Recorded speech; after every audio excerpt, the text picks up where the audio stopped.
যে বলে দিলাম কালকে নির্বাচন হবে সেটা না, নির্বাচনের জন্য একটা পরিকল্পনা, একটা রোড ম্যাপ তৈরি করা দরকার।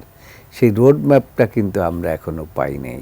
তার কারণ জনগণ চায় যে আমার অধিকারটা, যে এত বছর যে খর্ব করেছে, যে কারণে লক্ষ লক্ষ মা বোনের কোল খালি হয়েছে, যে কারণে ছাত্র জনতা আন্দোলন করে এই সরকারকে সরিয়েছে, সেই সরকারকে সরানোর পরে আমরা এমন একটা সরকার চাই যে সরকারটা জনগণের ভোট দ্বারা নির্বাচিত হবে।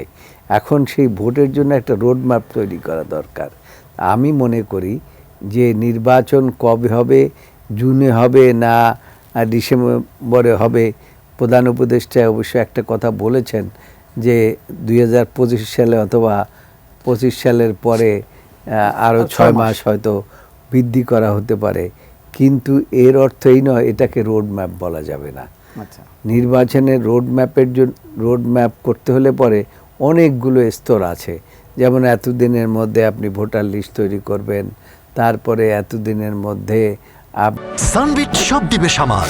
সানবিট ম্যাজিক প্রেস ডিশওয়াশিং এর মাথা ঘোরানো সলিউশন। আপনি এই কি বলে এই যে আইডি কার্ডের যে একটা সিস্টেম করেছেন, সেই সিস্টেম, তারপরে ভোটটা কিভাবে হবে, জনগণ কিভাবে ভোট দিতে পারবে, এইটার জন্য যে রোড ম্যাপ, এই রোড ম্যাপটা কিন্তু বাংলাদেশের জনগণের আকাঙ্ক্ষার মধ্যে এখনো রয়ে গিয়েছে। তাদের কোনো বিকল্প ব্যবস্থা নাই, জাতীয় আকাঙ্ক্ষা। তারা তো এটা তারা বলতে পারে না যে আমরা নির্বাচন দেব না, বলতে পারে দ্রুত কথা বলছে, দ্রুত না, দ্রুততম সময়েও যদি বলেন, তারপরে এখানে তারা বলছে যে আমরা 6টা সংস্কারের ব্যবস্থা করেছি।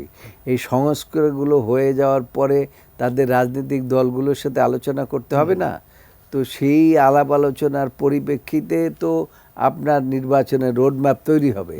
এছাড়া তো রোড ম্যাপ তারা তৈরি করতে পারবে না।